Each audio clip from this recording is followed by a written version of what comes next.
Okay, welcome back. No, we'll continue that discussion about the social sector schemes, how the allocations have been reduced. Banamurthy, it's very evident what Srinivasan also was saying, that the center is now shifting the responsibility onto the states. Yes. No, I think that's the whole philosophy of the 14th Finance Commission. Absolutely. We are in a transition phase where, at least for the next 2 years, when the 12th plan ends, the central government still have to finance some of these centrally sponsored schemes. I think after that we will see even this kind of allocations will not be there in the budget. Next year we may not see the further reduction next year. Yes. You think that's a positive thing? You know, there is a concern. अगर ऐसा ही है तो फिर cess बढ़ाने की क्या जरूरत है? सेकेंडरी एजुकेशन पे, हायर एजुकेशन पे और सर्व शिक्षा पे तो ऑलरेडी लगता है. इसको जवाब देने के लिए एक बड़े क्वेश्चन को पहले जवाब दे देते हैं कि आप देखिए, यदि आप कोई चीज अमाउंट रखते हैं कि इसको खर्च करना है पर्टिकुलर चीज के लिए, तो आपका कंट्रोल उसके ऊपर होना चाहिए. यदि आपका कंट्रोल नहीं है, and if you earmarked certain amount for the expenditure, then in that case, you know, whether that amount is being spent for the rightful purposes or not is totally beyond your control. And therefore it is very important that if you are spending something, then you should know what amount you are spending, how it is being spent. इसी के continuation में आप देखिए, जैसे कि उन्होंने कहा कि कॉर्पोरेट टैक्स का रेट घटा देंगे, बट साथ ही साथ जो एग्जेम्पशंस एंड रिलीफ हैं उसको हटा देंगे. आज हम लोग 30% रेट की बात करते हैं, लेकिन if you consider all the exemptions, relief and like that, then the effective tax rate comes to hardly 24%. He himself said that, in fact. 23%. He said 26%. 23%. So what will be the impact of reducing it to 25%? So एक तरह से on the I mean at the end of the day, it is, I mean, you know, taking more money for the government exchequer, because from 23% it goes to 25%. The number of exemptions are less, so the government would know, I mean, what's the amount it is getting. The other very important point here is that all these exemptions which are granted, there is no control. Whether, I mean, you know, who is and also he spoke of the discretion, which is because there's a discretion Raj. Yes. You know, he's trying to eliminate the discretion. And the maximum number of litigation girays is in respect of these exemptions. Absolutely. So they are, I mean, trying to control that. And when taking your question, you know, Amrita, is that, you know, they are the expenses which can be controlled more at the you know, the ground level people, which is the state government. So it is better that to do that. But apart from that, there are certain expenses which central government cannot avoid. I mean, you know, the defense expenditure and things like that. Certain infrastructure expenses which run across, I mean, you know, go across states. For that, I mean, the money is needed, and therefore they have to increase somewhere, I mean, whether in the form of cess or like that. But taking up one very important thing is that the service tax which has gone up, and I just said earlier, you know, this increase in the service tax appears to me to be a move towards, I mean, GST when it is coming next year. So they have to be brought in line, and the number which the people are looking at, whether it will be closer to 25%, taking, I mean, all the taxes together. So they are trying to rationalize this, and it will take not मतलब उस level पे पहुंचाना है जहां GST को एक certain rate उनके दिमाग में जो होगा उसके ऊपर वो ले जाना चाहिए. One of the commentators was saying that it's better that the GST is kept at a higher level to start with, so that over a period of time you can reduce it, and then, you know, till the time that it gets stabilized. So there is, I mean, the talk which is there, I mean, you know, it's something like 26-27%. Yes. So bring it down to less than 25% is the amount which is the rate which the industry would be very comfortable with to start with. So all these move are appearing to be, I mean, moving towards a GST with a reasonable rate.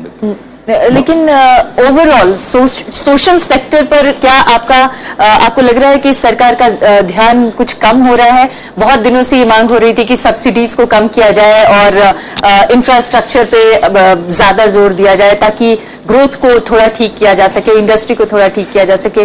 तो उस तरफ सरकार ने add to what she is saying, Banamurthy, and I want both you and Srinivasan to respond to this.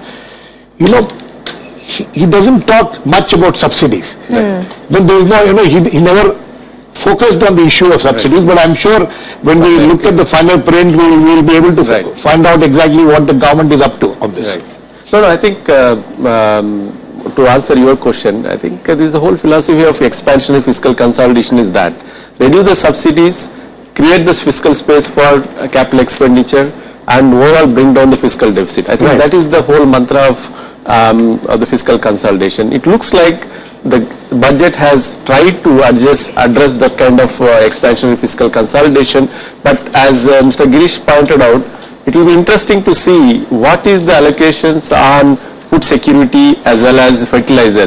This government is really lucky that this year the oil subsidy has come down That is the, drastically. that is the one big huge. Yes, yes. Srinivasan, how do you look at this? I think the overall direction is to reduce subsidy. There has been another trend which is not something new to this government, even the UPA government was attempting to do that, which is essentially to replace direct delivery of services, healthcare or education. No, I'm talking of as far as subsidies are concerned. Yeah. You know, there was a fertilizer subsidy, for instance, or food subsidy. He has not made any direct mention of this. But we will have to look into the Yeah, I think small. that's very That's very important to see what is what. I think we'll have to look how- into the details for it. There are certain constitutional obligations which you cannot avoid. Food security is an act of parliament. Absolutely. He'll have to provide for it. Implemented. You know, so. It still not been implemented. There are legal obligations for NREGA, for food security, etc., which he will not avoid. They will find a workaround to it. But the larger direction, if you see, is that the government is trying to sort of get out of direct delivery of social services, healthcare, education, etc. You provide certain enablers, the right to education ho gaya, and so you have access to whatever is being created even by the private sector. Similarly, in healthcare, instead of actually building dispensaries and hospitals, you give insurance, So it is a partial solution because somebody at the end of the day has to create that infrastructure. Second, that has to be delivered at an affordable cost. There is no point giving a universal healthcare insurance or cover of 1 lakh rupees or 2 lakh rupees, if the cost of healthcare for any serious disease is way beyond this limit. So, this is something which needs to be addressed, and this is something where I think there is room to debate on whether the government should in fact be vacating these spaces. Which spaces? The spaces which Basically, in the creation of social infrastructure, I'm talking about education, I'm talking whether about they should hospitals. vacate this space. Whether the government is de facto vacating, allocation कम होने का मतलब क्या है? They're not going to build The any more center hospitals. the center is vacating the space and putting the owners on the states. लेकिन centre ये भी दावा कर रहा है कि 2022 तक हम गरीबी मिटाने की पूरा प्रयास But करेंगे the तो क्या इस स्टेप से गरीबी response is on the state. The responsibility seems to be more and more on the states. Yes, I think this is the cooperative federalism that we are talking Exactly. about, where the responsibility would be shifted at the state level, and that's one of the reasons why the devolution package has increased. But having Not said just that, as far as the devolution is concerned, very interesting. Yeah. He says devolution, total gross tax receipts, 14,49,490 crores. Yes. Out of that, devolution to the state we estimated at 5,23,958 Finance crores. Commission devolution. Finance Commission devolution. Yes. And share of central will be 9,19,842. Yes. But then other things are going to be added as Finance Minister made it clear, and then It's going to be 62%. 62% of the total revenues. Total revenues of the center will be shifted to the states. Yes, yes. 42% of what 4th Finance Commission, 14th Finance Commission says, and addition 20%. Yes. Through various central government yes, schemes. So it's very clear, cooperative federalism, states will have to take responsibility for most of these social sector schemes. Yes. But that is still now, means how much state governments are funding on that social sector and these kind of... No, but these are all tied grants. Previously we used to have tied grants, but now what the Finance Commission recommending is the untied grants of 42%, and then 20% which is the program that are continuing, like we have seen NREGA, National Rural Health So Mission. untied grants, Bhanumurthy, Sir, means that the states will have more flexibility to use those funds Yes. in the way they want. Yes. Isn't it? Yes. Isn't it that? Yeah, I think they're very free to spend and free to have their own projects which is suitable, which is relevant for their states, instead of some of the projects coming from the central government. One size fit all Yes. kind of Yes, situation yes. which used to be Yes. there. जी, और अभी हमें चलना पड़ेगा FICCI, हमारी संवाददाता कृति मिश्रा वहां पर corporate जगत के लोगों के साथ हैं। कृति, किस तरह के और रिएक्शन आपको मिल रहे हैं? अब तो कॉर्पोरेट जगत को थोड़ा खुश होना चाहिए जिस तरह से फाइनेंस मिनिस्टर के बजट भाषण में छूट मिली है कॉर्पोरेट सेक्टर को। Right, Amrita. I'm joined by Mr. Arush Sharma. He has been the former chairman of ONGC and right now he is heading FICCI's hydrocarbon unit. So welcome to Rajya Sabha Television. Correct me if I'm wrong if I say that this budget was hollow for oil and gas sector. Oh, you have said what I wanted to say, because I find after a long time there is no mention in the budget anything about oil and gas sector. There were some reforms expected for the exploration, because the new exploration, next round of exploration is to be announced. It was expected some reforms would be announced. There's nothing mentioned on that. And as it is on the positive side, it was apprehended that customs duty will be imposed on crude oil. It has not been imposed. So the oil marketing companies, they would be taking a sigh of relief. And there's absolutely no mention about the subsidy sharing mechanism. That has been a major issue, even that ONGC, the divestment program is getting deferred because of the lack of any clarity about the mechanism of the subsidy sharing. The budget also does not mention any numbers, any intent, any policy statement, so that's worrisome. Absolutely. The corporate world was keenly looking for divestment of PSUs. How do you look at the budget now? Well, ONGC divestment, that was supposed to be a major,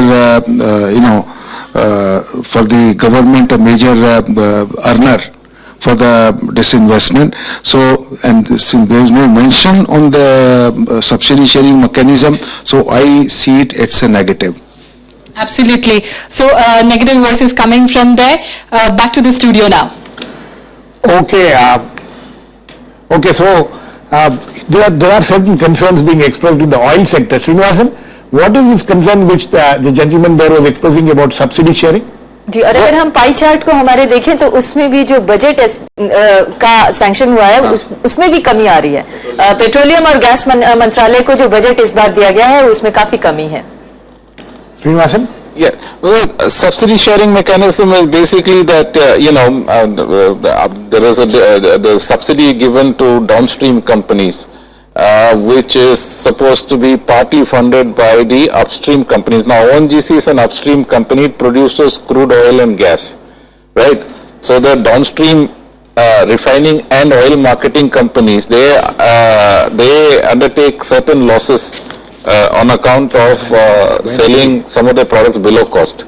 Therefore, there is a sharing of that subsidy. That mechanism has not been worked out clearly. What will be the sort of liability on part of the upstream companies? I think that's what he's talking about. There was also, he also made a mention which was basically to, it was a demand from the oil and gas exploration side of the business. They had demanded certain incentives in order to sort of be able to spend more on exploration. That has not happened. Presumably also because, given various other restrictions, the finance minister thought that as long as relatively cheap oil continues, this is not a high priority item. So, Can I start here? I think the problem in the oil sector is not about sharing the subsidy. I think there's a perennial problem about estimating the under recoveries itself. So that is the major problem, and until unless we don't But address those under recoveries thing, I think now that the both petrol and diesel has been, Yes. made market this thing. Market driven. Yeah, So why there are other the things. problem of under recovery still continue? But there's still other components of the fuel, right? The gas is there is a kerosene. So only the kerosene. Yeah, so still, then if it is market driven, then there is no subsidy requirement there. Right, But exactly. still there are some under recoveries which the oil market companies are demanding. So until we don't know what is this under recovery, how is this under recovery is estimated? This has been a perennial It's a problem for a perennial long time. problem. Mr. Singh? Subsidy as such, when you are giving on a general basis, then as I said earlier, if you are giving something you don't have control, it becomes a problem. So here, what the government is trying to move towards on a general basis is to go for the subsidy on a very, very targeted basis. So when you are talking about, that JAM, we said that Jan Dhan, Aadhaar and mobile, that's the movement towards that direction, that if I want to give benefit to the people who are using kerosene, and if I give subsidy to the manufacturer of kerosene or the seller of kerosene, then whether the people to whom, that is intended, whether they will get that benefit or not. So instead of giving, any subsidy on a very generalized basis, it is always preferred to give very targeted one, which you can control and you can regulate. Okay, we have now our correspondent Rajkamal Rao, who is in CIA, has a guest. Rajkamal? Girish, I have Mr. Rajiv Modi. He has been monitoring how the finance minister budget and industry implications. Mr. Modi, especially in the pharma sector, there was no major announcement. Was it a disappointment for you? Not at all. If you have, all of you have listened very carefully to the budget, I should congratulate the government. Wonderful, all-inclusive, very meticulously thought of, all significant aspects of the economy and all significant aspects of all strata of people have been influenced with this one single financial statement. So it is really very well thought of. Of course, something which you would have expected from the leadership of Prime Minister Narendra Bhai Modi, who for 12 years has done this so wonderfully and brought up the state of Gujarat. So I am so excited because finally we can also see that the benefits that happened in Gujarat are rolling out for the population of India. I think the budget has been very well thought of. It has covered all aspects.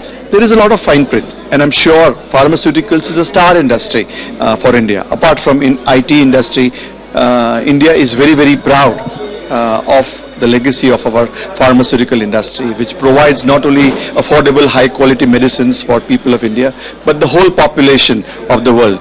1 in 5, every 5th tablet taken by a person on the world is made in India. So it's that brings me to the social sector aspect. Manrega allocations have been improved and food security allocations are there. How do you see the social sector and the investment sector? Did Jaitley manage it adequately, and do you think industry is okay with the kind of incentives given, because now the corporate tax has been reduced and several subsidies which are there already, which will be a burden on government. How do you see Jaitley's balancing act in this budget? I think the finance minister and the government have, again, I would say I should congratulate them. What is very important and which is very refreshing after 60 years, I guess, is the government is talking of a development roadmap. They're talking of what is going to happen now, what will happen in the due course in this financial year, but they're also talking of what one should look forward over the next 3 to 5 years, and that puts tremendous stability in the decision-making process.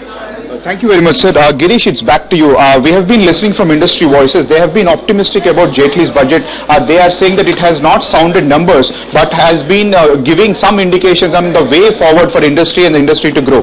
Back to you, Girish. जी, हमने राजकमल के साथ जो मेहमान थे pharma industry के, वो काफी खुश थे कि फार्मा इंडस्ट्री को इससे बूस्ट मिलेगा. There are quite a few. I mean, if you go industry-wise, I'm sure some industries will be happy, some will not be happy as we go along. लेकिन ओवरऑल अगर हम health sector की बात करें, जिसके बारे में बार बार ये मांग उठ रही थी कि अभी तकरीबन 1.7% जीडीपी का उस पे हेल्थ पे खर्च करती है सरकार, और उसको बढ़ा के कम से कम 3% कर दिया जाए, उसमें कुछ आगे बढ़ती हुई दिखी है सरकार? I think that we need गरीबों के लिए राहत की बात है, तो क्या आम लोगों को भी इससे कुछ राहत मिलेगी? I think in terms of social sector, particularly health and education, I think India spends much lower than many countries in the world in terms of GDP. But having said that, just allocating alone is not really sufficient enough. One needs to really look at how we can improve the public delivery mechanism. I think that's the whole crux of the problem. If you look at the education sector, we have been spending a lot of money, but we don't see many teachers coming up into the schools. The ASA report says that kind of outcome. So I think just allocation for the sake of allocation is not the solution at the moment. We need to really look at the micro level aspects of the sector. Actually, Bhanumurthy, I'm looking at the figures of health and family welfare which he's talking about. See, in the last 2-3 years, if you can have a look at that, the figures are what, 7,824 crores is what is allocated for 2015-16. It was 6,000, the revised estimates was 2014-15 revised estimate was 6,592 crores. So about 1,300 crores more is supposed to be the allocation for health this time. But again, we'll have to, the 14th Finance Commission, the implications of 14th Finance Commission. Again, the states will, because most of the health schemes have to be handled by the states. Right, yes. So the burden, though they have increased the allocation by 1,300 crores, the states will have to take most of the burden as far as health is concerned. So here it becomes very important because so far as health is concerned, it's both the central government as well as the state government doing that. So when the central government is talking, establishing aims and institutions, other institutions, that's one. But so far as on the ground level, in the villages or in the blocks, the hospitals which are run have to be by the state governments. So when we are looking at the total amount of expenditure on health, then in that case it will be good to look at the consolidated figure of the state and center.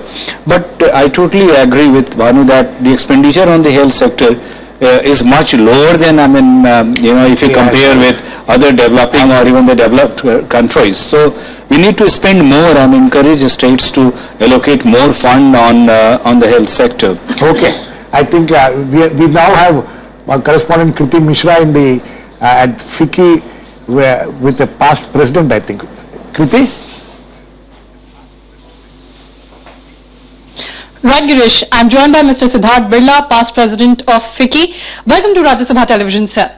Let me guess, reduction in corporate tax from 30 to 25% over the course of 4 years. That has brought a big smile on your face.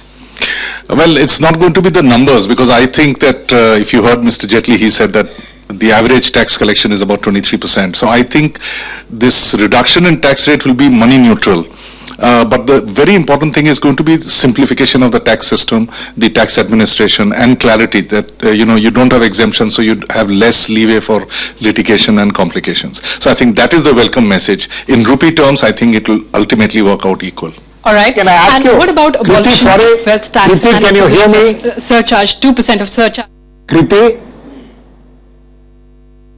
Amounts or this thing, I see a lot of determination on the part of Mr. Jaitley to take the decision that's right in the interest of the way we are going. For example, he said that, listen, we are spending so much money to collect 1,000 crores. So let me give up this 1,000 crores, and ultimately it's the super rich who are ultimately having the wealth and paying wealth tax on it.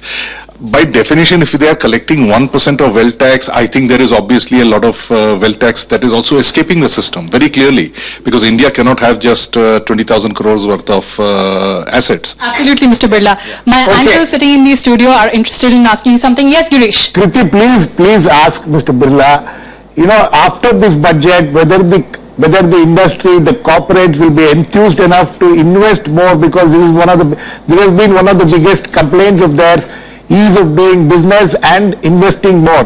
Will the industry and the corporates be enthused to do it now?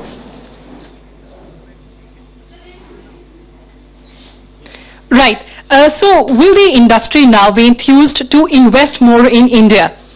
Do you see that happening? See, industry has been enthused about spending in India, particularly over the last 1 year.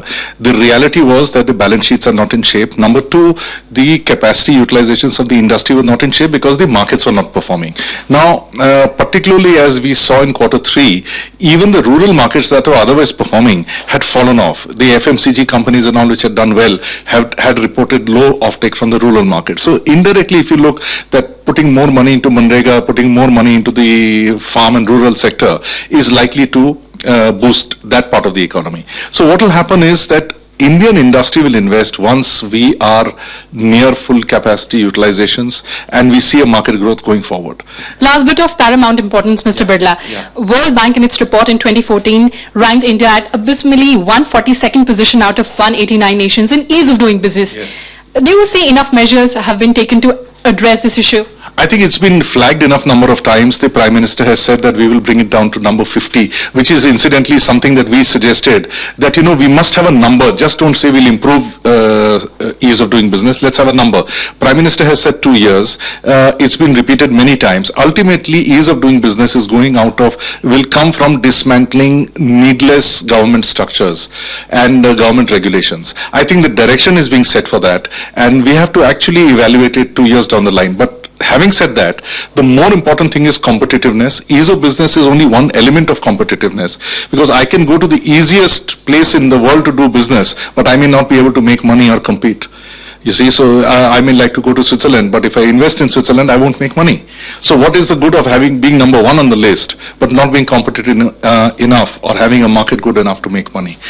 So it's only one component out of the whole competitive arena in the whole. Right. So Mr. Birla is saying that increasing overall competitiveness of India should be the cynosure of the government. Thank you so much for talking to us. Thank you, Kriti. Thanks for joining us. Thanks. One second, Mr. SP Singh. He doesn't sound, very enthused or very highly enthusiastic about this. They're very cautious even now. Yeah. He's talking about markets have to revive for us to invest, and there are so many other things which have to come up, emerge before the industry will start thinking of really investing. और वो ये भी कह रहे हैं कि माहौल को और ज्यादा आसान बनाने की जरूरत है, ताकि हमें सिंगापुर या दूसरे स्विट्जरलैंड में जाके बिजनेस करने के बजाय यहाँ पर हमें लगे कि हम फायदा कमा सकते हैं.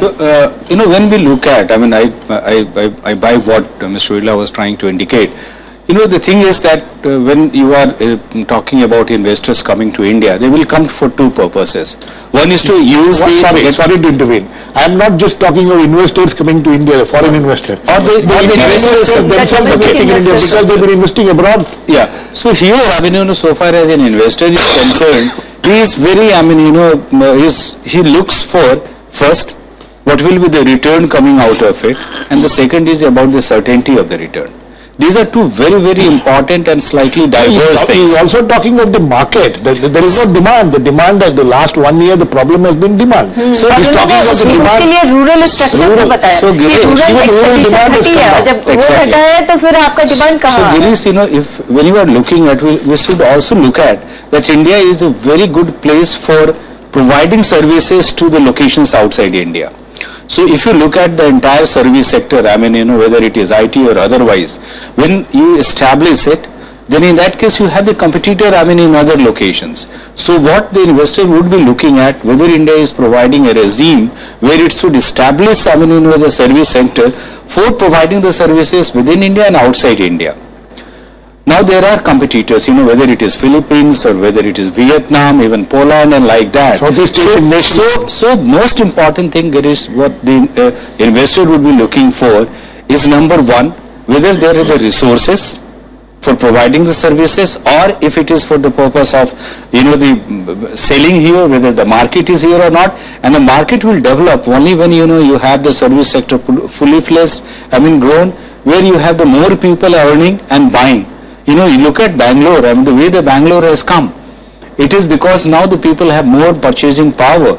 So if we provide that regime, which is a stable tax regime, stable infrastructure. संतुलन के लिए मैं श्रीनिवासन आपके पास आना चाहती हूँ. संतुलन के लिए जरूरी है कि जो खरीदार है उनकी भी क्षमता बढ़ाई जाए, तभी शायद जो इंडस्ट्री के बढ़ावा देने की जो कोशिशें हैं सरकार की, वो ज्यादा सफल हो पाएंगी. And Srinivasan, how do you read what Mr. Birla says? I think Mr. Birla's significant statement was his first sentence.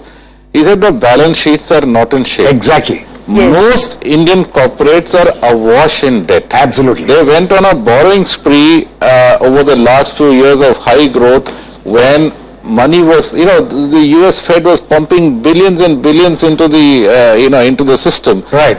And that money was available virtually free. Right. Now you went and borrowed, recklessly in some cases. 1/3 of the, I think, Sensex companies are literally almost approaching a debt trap position. That is, their current earnings are barely adequate to service their debt repayment obligations. So, you borrow to that extent, there is no room. You have to some way find, find a way to deleverage your balance sheet. Then you free up room for further investment. So one of the big reasons why Indian companies are not investing is also because they're very constrained because of their current levels of debt. The other issue, which he pointed out, is essentially policy risk.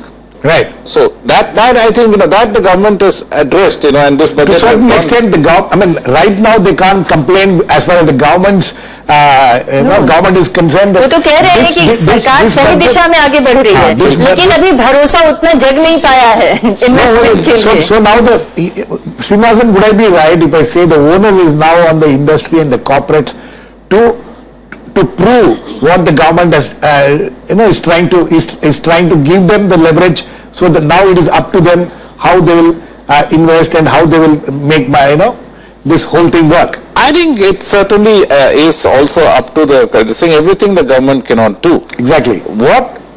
What corporates look for essentially are basically enabling and conditions. Enabling environment. You have some of them. You have a lot of natural resources of your own. You have a large talent pool of labor which is relatively competitive in terms of pricing. They look for certain policy certainty rather than just simplicity. It's also certainty that you will not change it going forward, that if I commit myself to an investment, I will sort of get the same sets of conditions for the lifetime of that investment. So that policy certainty is one, and the ease of doing business, which is important, because if you have the intention, you're trying to risk your money, and then you get stuck on clearances or court cases. But Srinivasan, I think that as far as the ease of doing business is concerned, the finance minister has given enough indications that they are going to ease in the situation.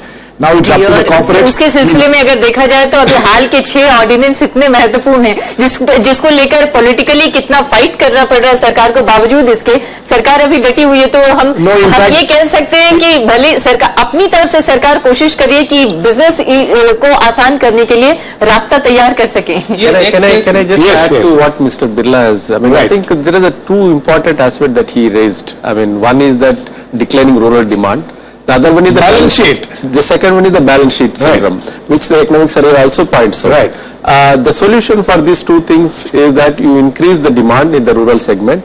For that you need to increase your allocations to the rural sector. Particularly in this year, if you look at the NREGA, I'm just giving one example, there is a substantial decline in the number of man-days generated in the rural segment in the current year. So that is showing up in the decline in the rural wages also. Decline rural wages, rural demand, it was leading to lack of rural demand. So I think that is a government, government had a major role in this kind of reduction in the rural demand in the current year. Right. And the second thing, that is on the balance sheets. We have been arguing that, at least I think I have been arguing in your shows also, if you want to revive the investment cycle in this country, you need to address the issues in the banking sector. Absolutely. Okay, until unless you don't clear the balance sheets. Very interesting, the finance minister did not touch at all on banking sector. There is no reference to the banking sector. How is he going to handle that issue at all? In the speech. Yes. We would have expected some kind of recapitalization of banks. We have been arguing that even if the RBI reduces the interest rates, the banks are not going to do any business with the Indian industry until their books are cleared. Absolutely, and their books are pretty in the red. In fact, the future is going to be much more worse because the NPAs are going to be absolutely just going to grow. Yeah. जी, हमारे साथ हमारी संवाददाता कृति मिश्रा हैं. आप MSME federation के president Sanjay Bhatia के साथ हैं. कृति. Right, Amrita. I'm joined by Mr. Sanjay Bhatia, who's President, FICCI Confederation of MSMEs. Welcome to Rajya Sabha Television, sir. Has the Finance Minister created breeding ground for entrepreneurs in India? I would say that he has set a tone and laid a guideline and a roadmap, as they call it, whether in terms of tax, whether in terms of infrastructure, and whether in terms of financing. So I think on those things he has tried to do his best in setting that tone, and I would say that that would certainly help it. You mentioned about tax. I remember very specifically that Ministry of MSME had written to the Finance Minister for giving tax holiday, 3 years of tax holiday to MSMEs. That clearly hasn't happened. Yeah, that's certainly not happened, and in fact, on MSME sector, except, let's say, setting up a Mudra Bank, or let's say, addressing one of their very critical issue, which is a financing issue of being paid from public sector undertaking companies or government undertakings. I think on those two fronts, FM has definitely said something, and something should happen, which would help MSME from that point of view. But on taxation, certainly that has not been done. Excise limit is what it was since many years. The inflationary impact has not been given to that. So those things have not happened. Right, sir. Lastly, and very, very imperative, most of the MSMEs in India have perished because of competition from China. Do you think that has been addressed in the budget, or there have been measures that could really help MSMEs to grow? You see, what would really help MSME from this budget is, one is the reduction in the income tax from 30 to 25, because there are a lot of corporates also which are part of the MSME. Second, as I just mentioned, they are being paid on time. It is a sort of a factoring or a bill discounting which would happen, and they would be paid on time. The funds would be available to them on time. Third is the Mudra Bank, which I said, this will create the job. It will help to have more entrepreneurs into the scheme. They will avail that. They would be more of job creator rather than the job seeker. So from those point of view, these are the only things which I can broadly see. Or the registration online and all those things, these are small things. One more thing which I would say, because in FICCI I have a responsibility as President of All India Organization of Employers also, which is focusing on labor related issues. I would like to say that Right. We'll just switch over to the studio now because बहुत बहुत धन्यवाद आपका कृति। अब इस वक्त चलते हैं CPM के नेता सीताराम येचुरी मीडिया से मुखातिब हैं और वो बजट के बारे में बातें कर रहे हैं। आज के बजट पर उनका reaction. Effective tax rate that the corporates are paying, the finance minister himself said, while the tax rate is 30%, the effective tax rate is 23%. Now the tax rate has been reduced to, corporate tax rate has been reduced to 25%. So the effective tax rate would be much less. So in other words, that's why the payback time has materialized, in the sense that legally now you are giving greater avenues for profit maximization, and therefore it is no wonder that the Sensex has started rising very sharply. So the direct taxes coming down, indirect taxes going up, abolition of the wealth tax. These are the direct concessions for the rich. And for the poor, the indirect tax is going up by 23,000 odd, 23,383 indirect taxes. And the subsidies have been reduced. Do I go to her? Yeah, take. The subsidies have been reduced, and which was an open thing, in the name of targeting subsidies. The quantum of subsidies have been reduced. Another attack on the poor, other than the indirect tax increase. And the third thing is a very serious matter, in fact, which we'll all have to seriously consider, is that the actual expenditures of the government have declined. In the last budget, from revised estimates, the actual estimates that are given in this budget, there is a 7% fall. And this, in nominal terms, what is projected for the next year, is actually in real terms will lead to a fall. More than 7%. That means the government expenditure contracting, subsidies reduction, and indirect taxes hike. All this is a clear bias towards the rich versus the poor. And that is why when the finance minister said India is looking to fly again, as far as the people are concerned, this flying may result in a crash landing. You can fly, but the point is the result of this flying